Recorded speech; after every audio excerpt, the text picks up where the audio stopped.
But he said we'd come back and get you after we struck it rich on Tatooine. Just another one of his lies. No, you're the one who's lying. Griff wouldn't... He wouldn't try to leave me behind.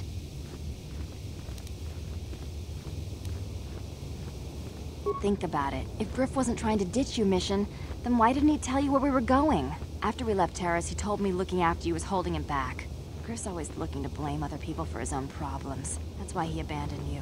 He did the same thing to me, too. As soon as I ran out of money, he started blaming me for all of his problems. Like it's my fault his get-rich-quick schemes never work out.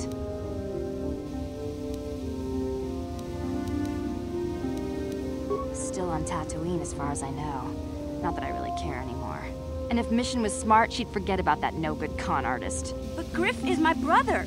I just can't pretend he doesn't exist. If he was here to defend himself, Lena wouldn't be saying all this bad stuff about him. Hey, if you want to talk to Griff, go ahead. Last I heard, he was going to make a fortune working the Zerka Corp mines on Tatooine. But as far as I'm concerned, he's out of my life forever. Griff's better off without you anyway, you table-dancing, brother-stealing home wrecker. I guess that's my cue to leave then. I didn't mean to upset you, Mission. But one day you'll see I'm right about your brother. I only hope it's not too late by then. Hey there, what can I do for you? Don't tell me you believe Lena's lies. Griff might be working as a miner on Tatooine, but the rest of her story is Bantha Poodoo. You can't trust someone like her. At least Griff's free of her clutches. I'd like to go speak to the Zerka Corp rep on Tatooine if we have time. Maybe I can arrange to see my brother again. I just hope he's not in any kind of trouble when we do.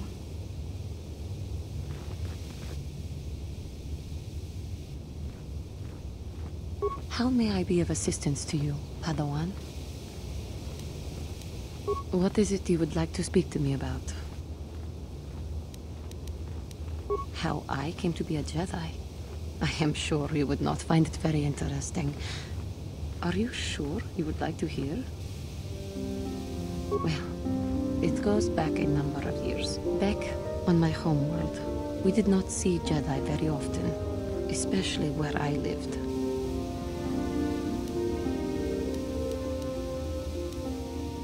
It was not the homeworld of the Cathar that I lived on. My parents had long fled from that place, and perhaps that is a story for another time. Rather, it was a human hive world that I was raised on. The hind end of space. A pit of a world, to be sure, where Jedi rarely tread. But we had heard of them. Well, everyone had, so that is not to be unexpected. Champions of truth, defenders of justice, heroes of the Republic. It was very easy for a child to be enthralled by their image, their mystique. Maybe I was one of those children.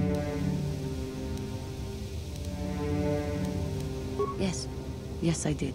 When I saw a Jedi for the first time, they lived up to everything my imagination had created them to be. I was old, and maybe a little enamored.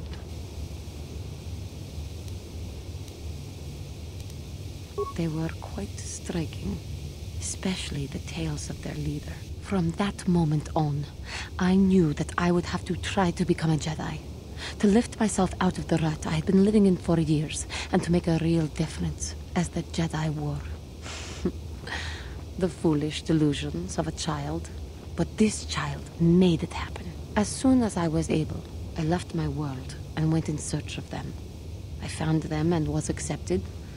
I had been living my dream on Dantooine for several years before you came, although perhaps I was not entirely ready for it, or not completely suited to the task. Otherwise, I would not have fallen. But thanks to you, I have been redeemed. Perhaps I may yet live to see that dream of mine come true. Come, there is much we should do. Let us not waste time talking. Action is what is needed. How may I be of assistance to you, Padawan? What is it you would like to speak to me about? I thank you for your concern, but I am still a bit shaken. I have been thinking about myself, about Quatra, and about my fall to the dark side. I keep thinking that it was my anger that drove me that far, that nearly damned me. I look inside myself now and I can still see it. I still feel it.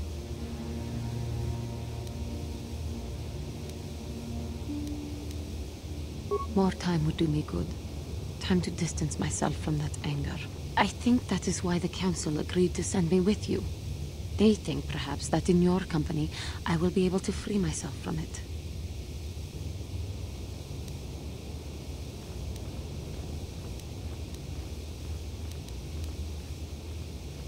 I thank you for your concern and your acceptance. I will strive to prove that I am worthy of your company and trust.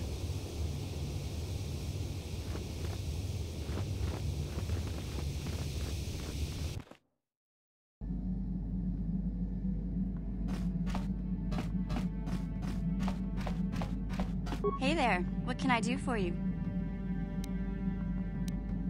No problem. Just so happens I've got one here I've been working on. Here you go. I'll just add it to our inventory. Anything else you need? Okay, have it your way.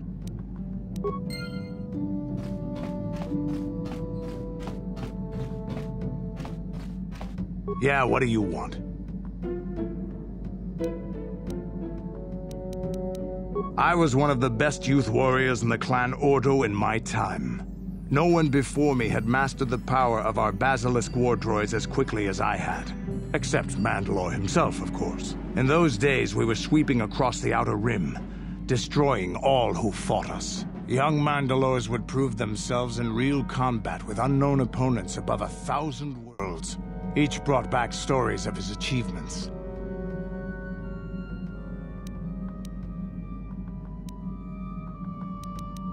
I remember it well, orbiting high above a placid world, its defenses just stirring. As was tradition, I would go ahead of the first wave to find enemies in the thickest fighting. I remember sitting there in my armor, linked directly with the basilisk thrumming beneath me, my heart racing with fear of the coming battle.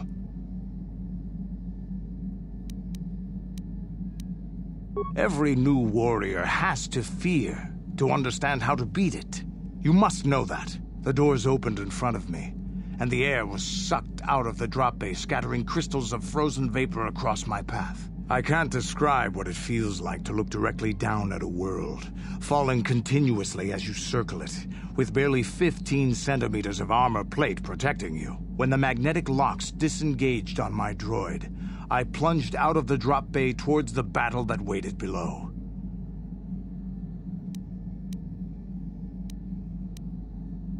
The exhilaration, the euphoria I felt as I streaked into the atmosphere, dodging self-guided projectiles and beam weapons, was unmatched. An 80-kilometer plunge through the atmosphere, dodging and weaving, the outside of my armor glowing like the sun with the heat of re-entry. And with barely 30 meters to spare, I twisted and skimmed the surface, firing at the giant beam generators that were in my path.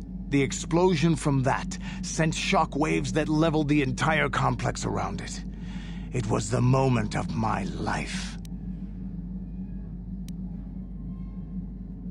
I'll never forget those times. But things are different now. We can't go on fighting the way we did. There are too few of us left now. But I really don't want to talk about this anymore. I trust I've satisfied your curiosity for now. Is there something else you want to know? Your choice. I'm here if you want something done right.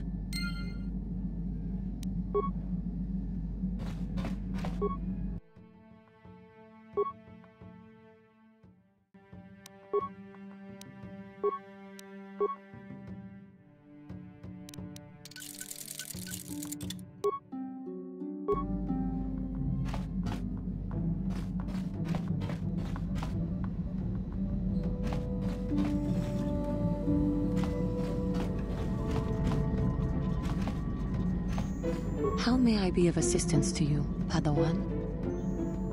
What is it you would like to speak to me about? Of course. If there is anything else, I am here to help.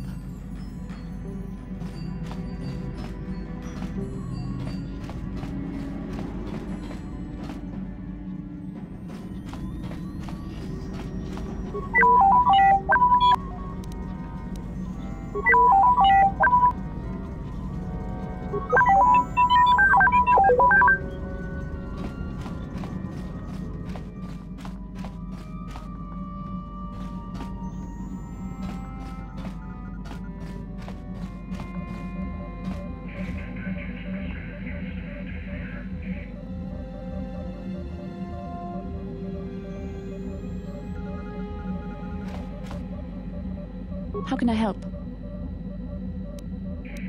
Yes, I suppose I can understand your curiosity, given the bond that connects us. Very well. I'll tell you a bit about myself. I was found to be strong with the Force at a young age, as most Padawans are. As a girl, I was given to the Order to be trained. When I joined the Order, I left my family on Tal Ravan, as all Padawans do. My family is still there, the last that I heard. I've had little contact with them, as it is discouraged. Relationships with family members are fraught with powerful emotions. Such extremes are to be avoided. Anger and hate are the worst, but even love can lead to folly.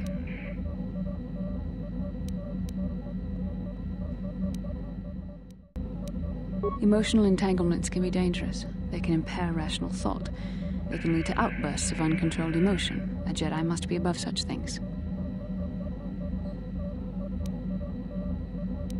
It can be a hard lesson to learn. I was not on good terms with all of my family, but I do remember missing my father terribly for a long time.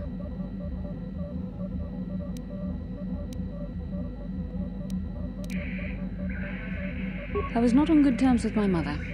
I was only a little girl when I left, but I was old enough to resent her and the way she treated my father. She pushed my father into treasure hunting. I spent all my young life on ships, traveling from one false lead to the next. She whittled away my father's entire fortune, and I hated her for it. I think she was relieved to give me to the Jedi, but my father was heartbroken.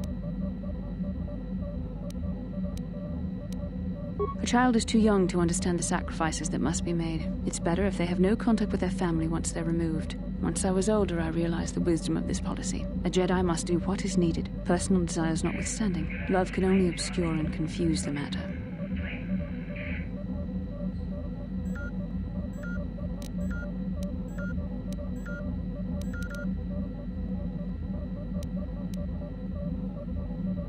Even a Jedi cannot always control the feelings of the heart. We must do our best to guard against it, no matter what the cost. But some sacrifices are harder than others.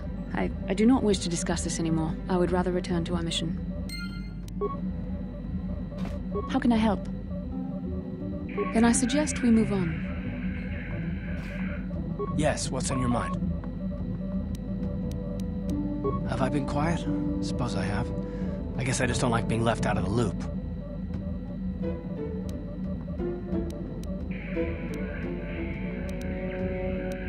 No? Well, you certainly aren't helping matters any either. And it's really starting to irritate me. For one thing, I want to know what the Jedi Council said to you. They pulled you in there and refused to tell me a thing about it. I'm rather curious to know what went on, and why they didn't keep you on Dantooine for training. Isn't that strange?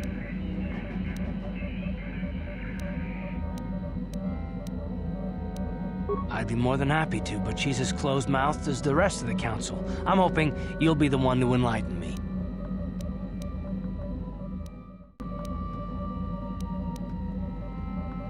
And why is that? You were a great help on Taris, but why would they keep you with us? Don't they have to train you?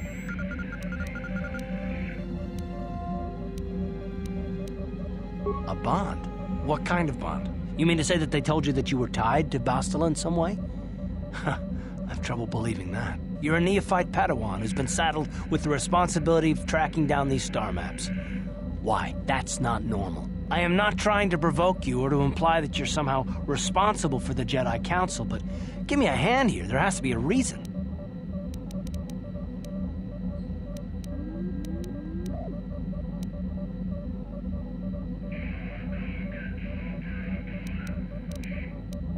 No, I didn't mean that you weren't wanted or that I want to go. It's just...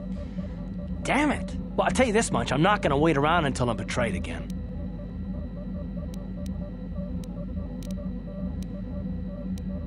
Yeah, we'll just see about that, won't we? Look, I didn't mean it that way. I want to get to Saul, not... No, forget it. It just seems that all I can do is insult you, isn't it? Just forget I said anything. Let's just get on with what we were doing.